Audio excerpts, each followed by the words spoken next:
maybe because I'm not so educated. But again, our mentor, Dr. Besige, has mentioned it many times, that the intellectuals are the problem of our generation. I'm a freedom fighter. I just want to be free to choose. Honorable Nsereko, we want our right to call you a fool and a dimwit, anyway, a stupid man who doesn't deserve our vote. That's our constitutional right. You don't have the right to say that I will now use parliamentary space and get MPs and tell them that, did you see what happened to me? Did you see how hard it was for me to sail past the Bobby Brigade and come back to parliament? Does anybody want it? We went into an election which you and all the world saw turned into a military operation. I did not torture the Ugandans. I did not kill the Ugandans. The Ugandan regime killed the Ugandans. And that I ran out of my house and was in hiding to be sure that I communicate to the world. I'm sure if I stayed, I would either be dead or completely tortured. I would not be able to communicate to the world. Omusirikale w'amakomera eyakuba bakama be amasasi agaabattirawo olunaku olwaleero bw'omuddugalidde bw'akwatiddwa emikono ne jedda gye gitaliira ntungo. Ono bamukukunudde ku ggwanga lya mulirwano gy'abadde yaddukira. Tugenda beera nga tutunuulira enkwata ye, bamuleese batya, byonna mu ngeri emu.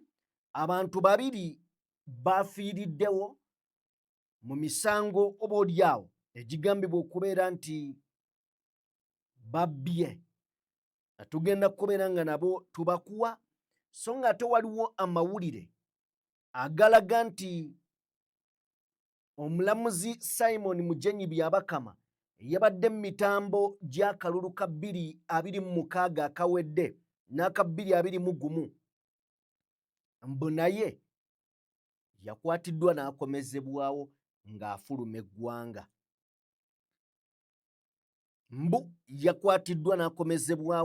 ng'afuluma eggwanga.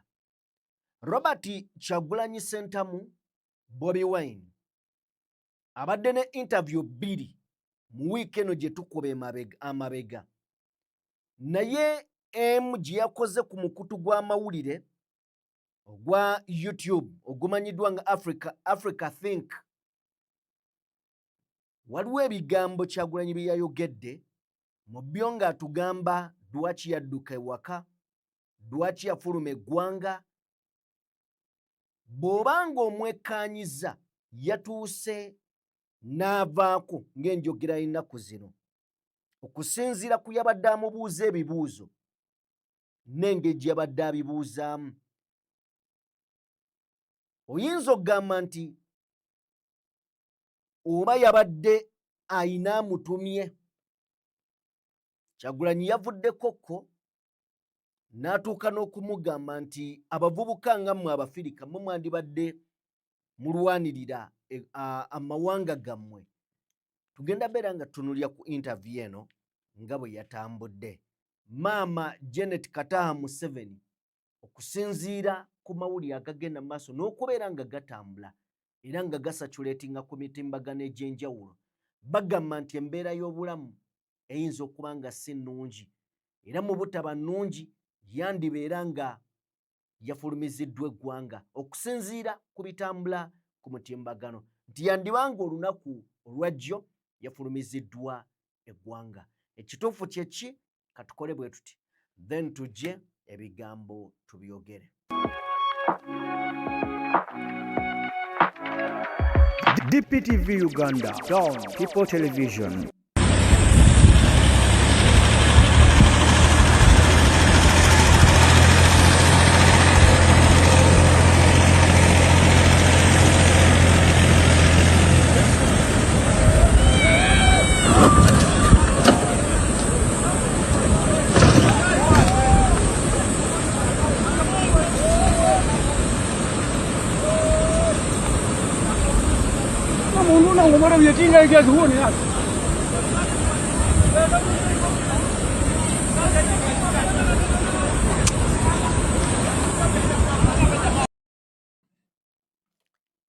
Ebyembi bisekerwa waliwo akayimba ka Kyagulanyi kagamba nti bw'otankula olutalo nga weesize mikwano gyo mba nkusaasidde. Natunuulidde akatambi ako avuga ndowooza yabagambye nze ndi senior driver n'abagamba era wano mbayisaawo okumanya yabawadde ekikonfide oli yatudde na mu maaso oli ye yatudde mu maaso naye nga w'omanyi osobola okubeerawo nga muteesa ne banno naye nga liwagana naye ono byayogera nga birabika yeesudiya bwesudiya kakati kuba akkiririza mu bigambo by'omuvuzi waliwo ataabiwulidde bulungi era ye yagenza ayimiridde kasita yatuuse nga ssaawa ya mmotoka kubbira omukulu ye yabuuseeko bubuusi era bwe yabuuseeko yazze wano bbali ng'oyinza olowooza abadde ku balabi. So kale mbaanirizaako bassebo ne bannyabo buli omu gy'osinziira okubeera ng'otugoberera abali mu bitundu by'ensi eby'enjawulo mwebale nnyo mwebalire ddala mikwano gyaffe okubeera nga mutwegasseeko nate mukadde kano kennyini nnyini. Nja kusaba vidiyo ogimpeere like eyakatwegattako genda maaso n'okubeera ng'ate osubscribinga ku mukutu guno. Tutambula ne Sheikh Ashraf omusomi era omulombi wa dduwa munoonyeeko gwe ayina ebizibu eby'enjawulo asobole okubeera ng'ate akuyamba. Ku nnamba y'essimu esembyeyo 711 tolonzalonza wamma mwekwate omunoonyeeko. Mu ngeri emu tutambula ne bannaffe abandiga Construction Solutions bano bakugamba nti bakabaka bakabejja era bakaguje mu nsonga z'okuzimba n'okuddaabiriza. Gwe wenna ayagala okuzimba enju y'ekirooto kyo oba okuddaabiriza eyo gy'olimu etuukagane n'omutindo noonya abandiga Construction Solutions basangibwa Lweza okuliraana Nikan Resort Hotel. Ku nnamba y'essimu esembeyo 222 bajja kubeera nga bakuwa saavisi oyo yennyini nnyini. Nzikiriza tuveeyo tutandikire ewa General Felix Kulayigye omukulu amanyiddwa nga Joel Ssennyonyi Bisekezi. Joel Ssennyonyi beegwako ne General Felix Kulayigye. Omanyi bagamba nti bw'oba oyagala ekitiibwa teekawo embeera ekikuweesa oba bw'oba owulira ng'oyagala kitiibwa naawe weewa ekitiibwa. Joel Ssennyonyi ayina obubaka wano bwe nandyagadde oba oli awo tusooke tubufune. Kulayigye, respect is earned. General Yoweri Museveni, Mr. Museveni, I know you want me to call him, to refer to him as His Excellency President. I'm glad at least I call him by his name. That gentleman has gone on TV and called us fools. He was in Bunyoro campaigning for the NRM candidate. And he said, Ababasiru abakushajika Kyagulanyi, the fools who support Kyagulanyi. I'm one of those. I am not a fool. So for the head of state to go on TV and call us fools, you know, I usually see many young people lambast him and abuse him on social media. I don't think that's right. And that's why you will never quote me as having referred to him as a fool or idiot like he refers to us. At least I call him by his name, you know. However, I think it's important to address somebody with a title, just like you're calling honorable. Well, there's no law that says I should. There's no law that says I should. That if I don't, then I'm breaking any law. But let me make this point. But discipline should begin with your fountain of honor. He goes on TV and he calls us idiots. Imagine the president of the Republic of Uganda. He has called us all manner of things. Pigs, swine, and so on, simply because we do not support him. That man should respect himself if he wants Ugandans to respect him. Joel Ssennyonyi ng'ali mu studio ne General Felix Kulayigye wabaddewo okweexchanginga ebigambo nga waliwo abagamba nti lwaki Mwami Museveni nti Joel bw'aba amwogera tateekako ekitiibwa oba pulezidenti oba Mr. Museveni oba General Museveni than okumuyita obuyise Museveni. Bagamba nti muteekeko ekitiibwa. Then Joel ng'abagamba nti tubeere ba mazima. mu mwagalo wammwe tumuwe ekitiibwa tukimuteekeko naye nga ffe tatuwa kitiibwa bw'abeera eyo atuyita swine kye kisigwa omusujja gw'embizi oba atuyita mbizzi kwegamba akozesa ebigambo byonna ye byawulira ayagala nemmwe mwagala tujje wano ye tumuyita amannya amalungi naye ng'ate yakyasinza okubeera nga avoola. Joweero yaganye omunyigira mu ttooke era n'agamba musooke mumbuulire kyawandiikibwawa nti singa simuteekako kitiibwa kino mba simuyise era mba sitegeezezza ye si ye Museveni nti yeye naye at least mumuteekeko ekitiibwa. Joweero abuuza teeka ki erinkako oba eriŋŋamba nti olina muyitanga bwoti. So studio yabadde ekutta omuliro ne bwe tuba nga tuvuddeyo tusooke tuggyewo omusirikale w'amakomera omusirikale wa prison gye buvuddeko ndowooza ku ntandikwa y'omwezi guno oba oguwedde nga guggwako omusirikale w'amakomera gw'olengera ku sikuriini yo ono yakuba bakama be amasasi agaabattirawo n'atakoma ku ekyo n'atta ne mukyala wa eyali mukama we. Be bantu basatu ne mu kavuvuŋŋano ako mwafiiramu n'omuntu wa bulijjo kitegeeza gwe muwendo gw'abantu bana era ono bw'amaliriza yamalamu omusubi abadde ng'anoonyezebwa okuva olwo nga talabikako. Wabula era gye buvuddeko poliisi yateekawo obukadde 10 eri oyo alina amawulire ku muvubuka ono oba omusajja ono wa gye yali yeekukumye. Badde ne Morgan wano n'aŋŋamba ani yamuwaddeyo eyafunye akasente ako. Poliisi nga teyogerangako gwe kawadde keekabawa awo simanyi. So omuvubuka ono akwatiddwa era mu okukwatibwa akwatiddwa asangiddwa munda mu ggwanga erya DRC Democratic Republic of Congo era nga ye Anguyo agambibwa okutta deputy officer in charge of Chiboga prison and others akwatiddwa yakwatiddwa olunaku olwajjo era bw'atyo n'akomezebwawo. Ajja bitebye lwaki yanyonyoogera omugemerawala okumaliriza nga gusekebbukanidde ku mibiri gy'abantu era kati bali eyo gye batambuliza obugongo ng'obwato. Waliwo akatambi akalabiddwa oba akasatulatinga ku mitimbagano kagenze viral ka pulezidenti w'eggwanga erya Rwanda Paul Kagame. Paul Kagame yalabiddwako ng'asitula be twandiyise ababaka ba paalamenti muno nga yatwaliddemu ne prime minister w'eggwanga lino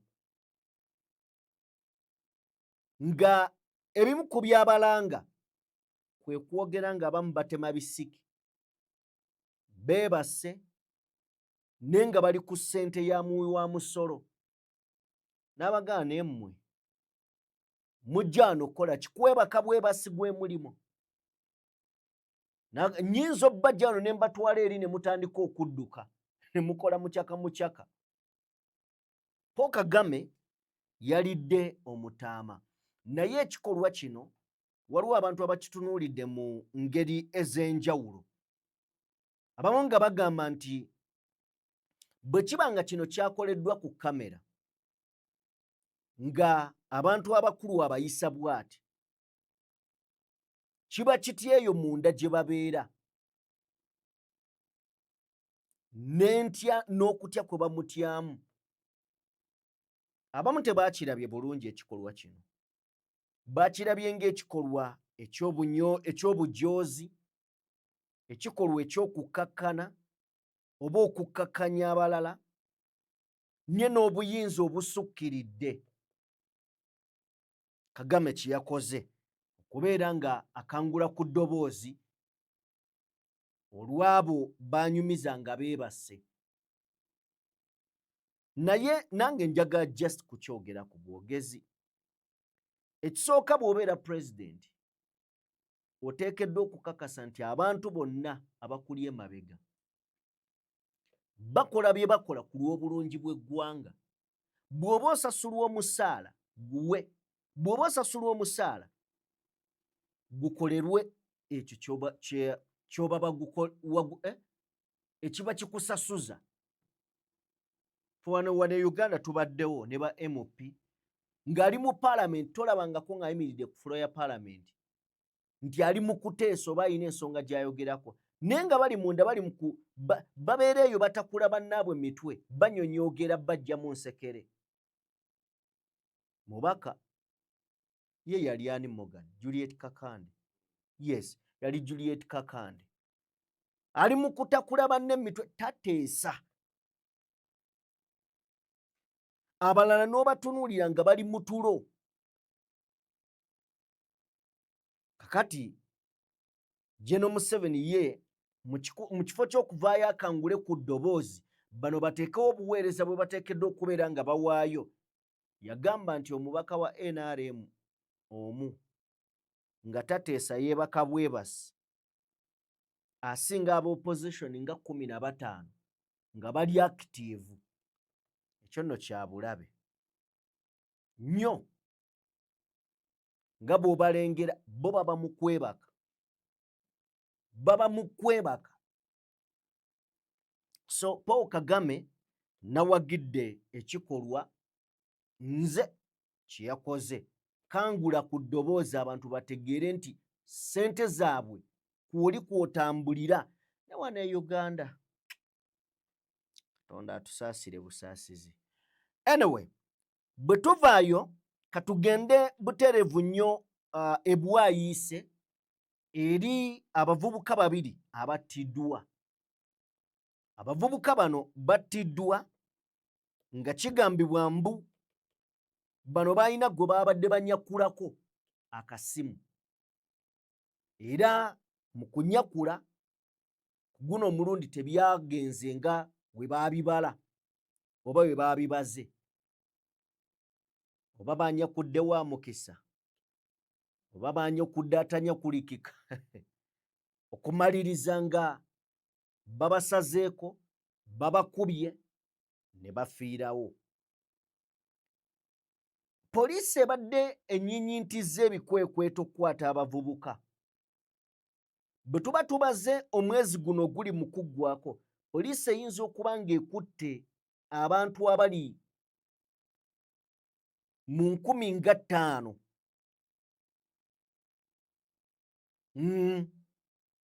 mu 35,000 ku 4 nga bavubuka ebajja eyo bali mu biragalalagala, babeera eyo mayirungi, babeera eyo mu bintu ebitategeerekeka.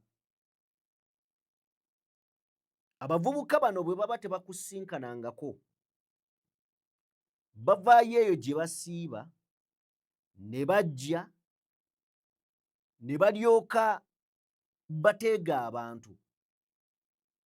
Balina obuyinja bwa minzaani, akukuba akayinja ka minzaani naye ng'atwala ssimu yo, n'aleka ng'obulamu buggwawo, n'atwala essimu. Gye bagitwala ne bamuwaamu ssente mmeka? Ssimu ey'akakadde ne bamuwaamu $20,000, sinakindi 10 naye ng'obulamu bugenda. So n'abantu banyiivu nti kati we bamufuna tebakyayagala kubawa poliisi. Poliisi mbwe basiisiriza kati tebakyayagala. Naye ate mob justice tetugiwagira, si kirungi. Kwata omuntu mwandolinge eri poliisi ekole ogwayo. kale abantu era wokibagambe kye nga bagamba bw'okwata omubbi n'omutwala ku poliisi oba olinnya booda nga ye akuyitako oba olinnya booda ofulumye poliisi olinnya booda nakkubira jambo nga ye bamuvuga n'omuvuga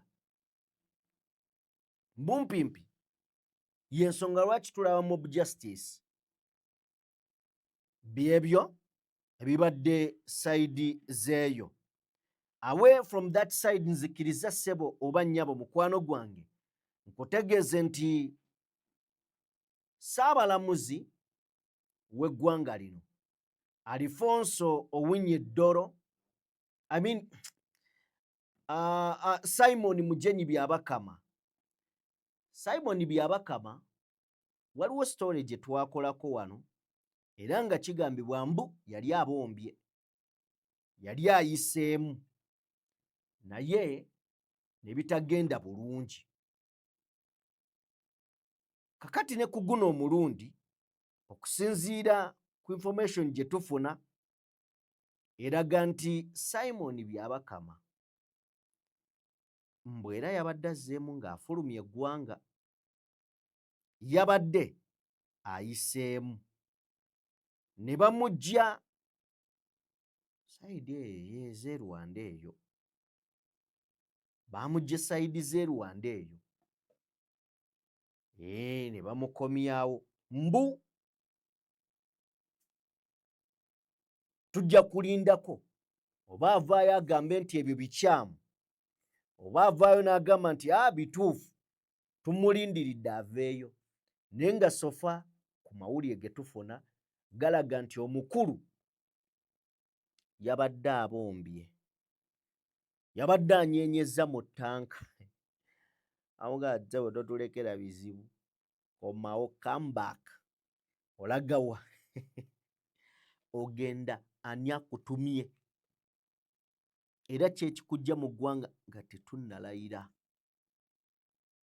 so gamunkuuba of course agatambula nga galaga nti omukulu yabadde abombye ng'ayiseemu nene Badru Kiggundu yayagala okuyitamu Badru Kiggundu baamujja na ku kisaawe awo Entebbe ng'amalamu omusubi bamugaa comeback komawo mangu anyway geego bw'anaaba avuddeyo ne statement of course tujja kujja tugibawe Simon Byabakama cause ayinza okuvayo n'agamba nti kino kyabadde fake naye ne gali teyagamba nti gaali fake so yoyo omukulu Badru Kiggundu bamugaa komawo so byebyo ebiva sayidi zeeyo nzikiriza tugende eri Robert Kyagulanyi Ssentamu n'akatambi ke nandyagadde oba oliawo tuweere ddala amaaso naye nga tetunnatuukawo ndowooza ku His Excellence tusooke wa maama Janet Kataha Museveni maama w'eggwanga lino mukyala w'alifuga General Yoweri Kaguta Museveni amawulire agafulumye ku mutimbagano of course ku mutimbagano tewaliwo government channel yonna oba mukulu yenna kuva mu government yavuddeyo n'avaayo n'agamba nti kituufu minisita w'ebyenjigiriza n'ebyemizannyo mulwadde naye amawulire agawulirwa ge twasooka okufuna ano nga batugamba nti yali addusiddwa mu ddwaliro ly'amagye Embuya ng'ekimbe mbu kimubala embiriizi era amamu ne batandika n'okuwanuuza nti yali ali mu ICU intensive care unit nga awanirirwa oxygen ne tulinda oba oliawo nti wayinza okuvaayo amawulire ne gatafunika era twali tutegedde nga bategeezezza mbu mwami Museveni yatwalibwa nayo alabe nenge embeera si nnungi. Kakati olw'okuba nti tewali mukutu gw'amawulire gwonna guli official kuva mu gavumenti, tewali muntu yenna yavuddeyo n'agamba nti embeera eri bweti, waliwo amalala ge tufunye era nago ku social media nga galaga nti ono yandibeera yaddusiddwa, yandibeera nga olunaku olwajjo yafulumiziddwa eggwanga. Ngamba yandibeera because kino kyonna ky'owulya kye nkugamba tekiriiko bukakafu. Kyonna kye nkugamba tekiriiko bukakafu. Emboozi eno ya breakingiddwa Kakwenza Rukirabashaija ng'agamba despot Museveni was driven to Mbuya Military Hospital ku ssaawa z'abadde 9 nga in fact ebitu biyisemu ne bwe tutaddayo mabega nsonga za mukyala we nga bagamba nti ali mu mbeera mbi nnyo era nga bagamba mbu famire yatandise dda okukaaba. Famire yatandise dda okubeera ng'ekaaba. Kakati ge tufunye leero ge galaga nti ate alabika yafulumiziddwa eggwanga okusinziira ku bigenda maaso ku mutimbagano ku social media. Balaga nti ono yafulumye oba bamufulumizza olunaku olwajjo. So of course abantu abamu bw'ovaayo n'oyogera ku mbeera y'obulamu obw'omuntu ow'amaanyi nga Mama Janet bajja kujja bakwataakinge. Lwaki oyisizzaawo lino eggulire naye ng'olwedde liri mu kusatulatinga liri all over the social media. Kakati nalabye muganda wange Mordecai Muliisa nga ayina ebintu by'annyonnyola. Then ne ngamba akatambi kano kalungi okukaleetako owulire ebigambo bye, then bw'amaliriza nzije nange mbeeko kye nkugamba about that byayogerako. Katusooke tumufune Mordecai Muliisa. Hello. So yesterday I shared a post that had been put up by exiled author and activist Kakwenza Rukirabashaija, telling us about the unfortunate health of the First Lady, Janet Kataha Museveni. He alleged that Kataha was on life support at Mbuya Military Hospital. And when I shared that post, I was really curious, was this true or not? At first I thought it was just mere conspiracy theories or lies. And at the end of that clip that I shared, I said I was really sad. And I really meant it. That was really sad. And if she's not feeling okay, that's sad.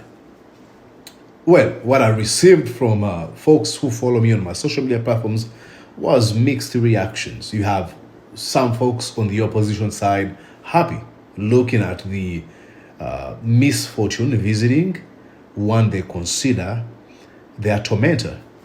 And then you have folks who are sympathizers or apologetic to the Museveni regime, responding with a barrage of insults, criticism, and really blaming me or judging me for, I'm yet to find out. I didn't even say a word apart from like saying it's sad.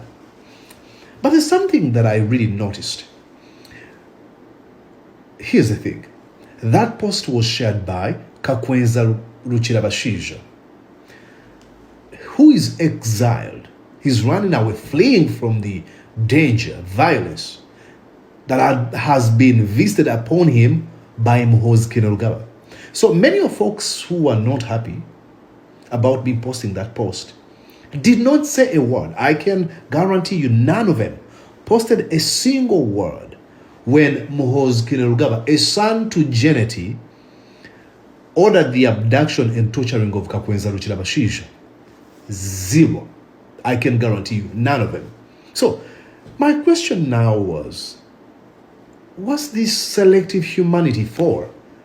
Because when all these folks, attacked me, insulted me, they were sort of insinuating that I was happy, yet I wasn't. And let me first actually address that. I don't wish Janet Kataha Museveni death. Absolutely not.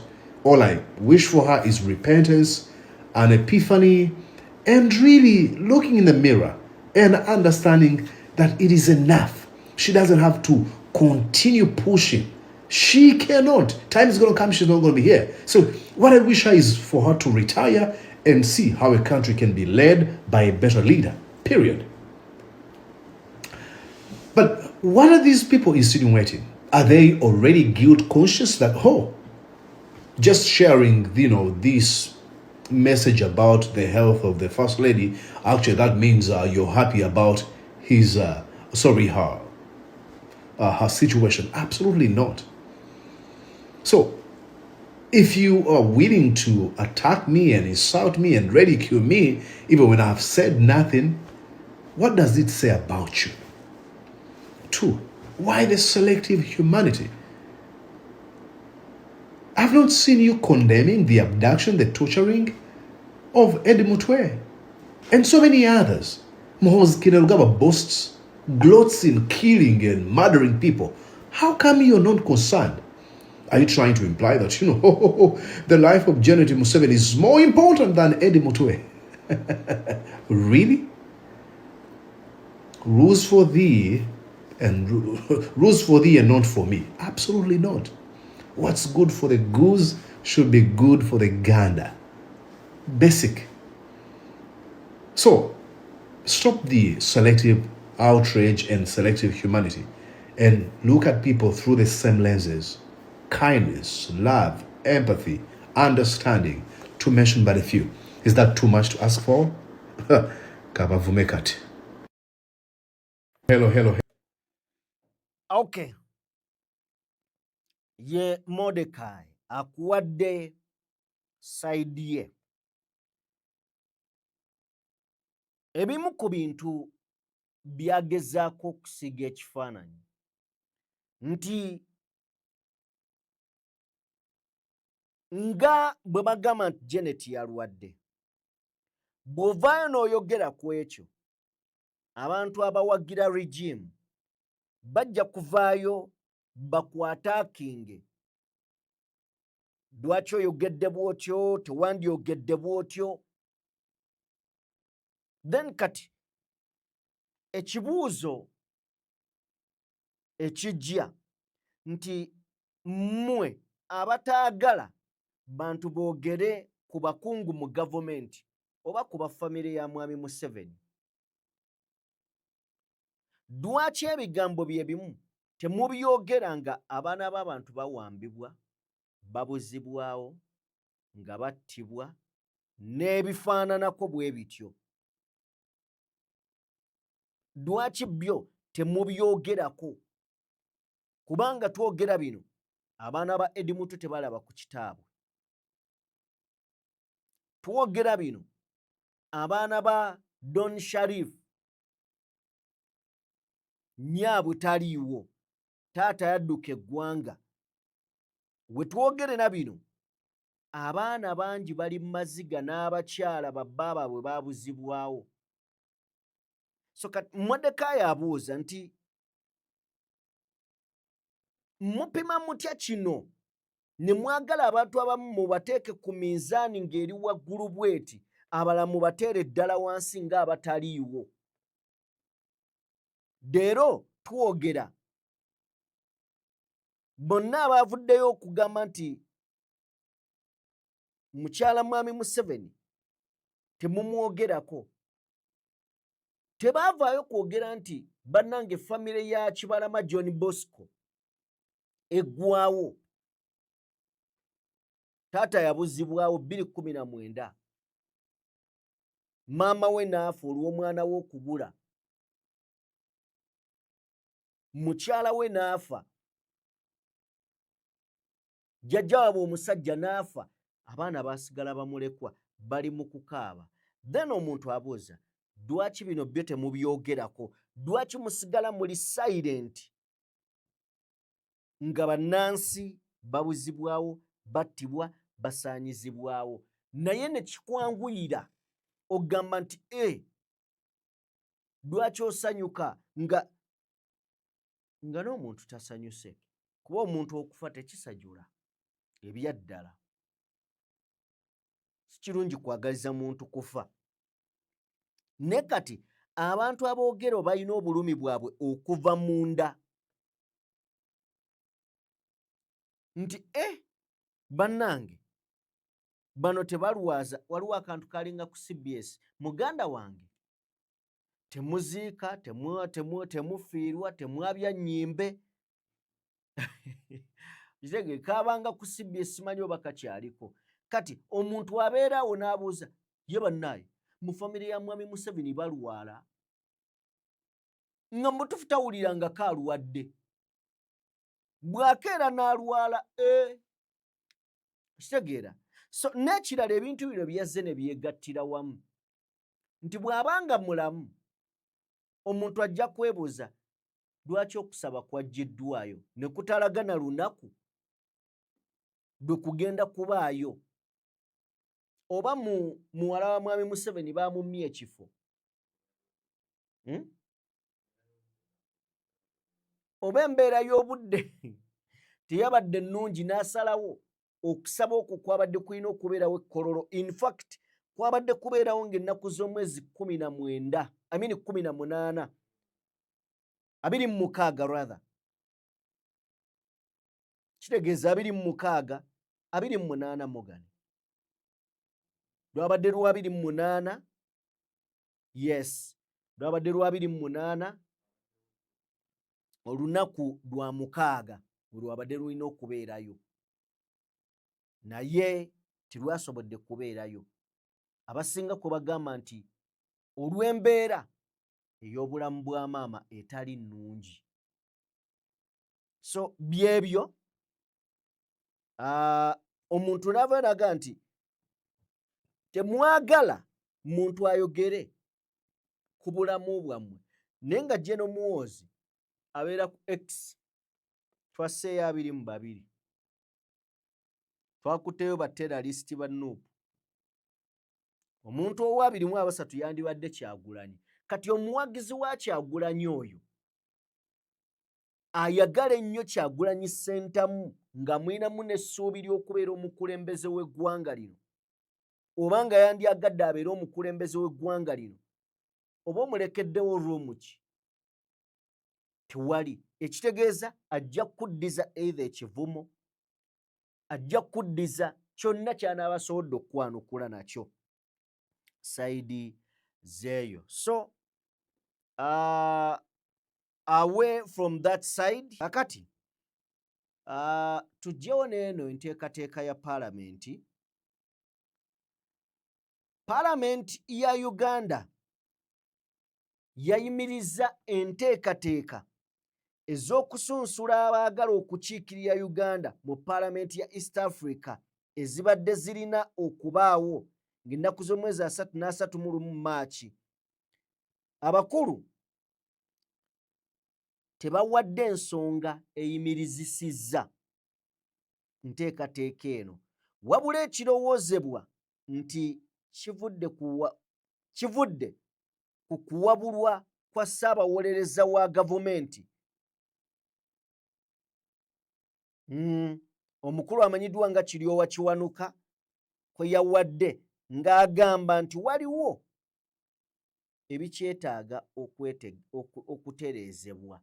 Kakati wabaddewo ababadde baagala okukiikirira Paalamenti ya Uganda mu East Africa. Mu abo nalabako n'ono Guy Nsereko. So eyo Paalamenti ya East Africa. Kakati Paalamenti eyimirizza zibadde zirina obbeerawo ennaku z'omwezi 3, lwe lunaku olwa Mande, lwe lunaku olwa Sande n'31 Mande nga lwe zikomekkerera, naye bazongeddeyo. Bazongeddeyo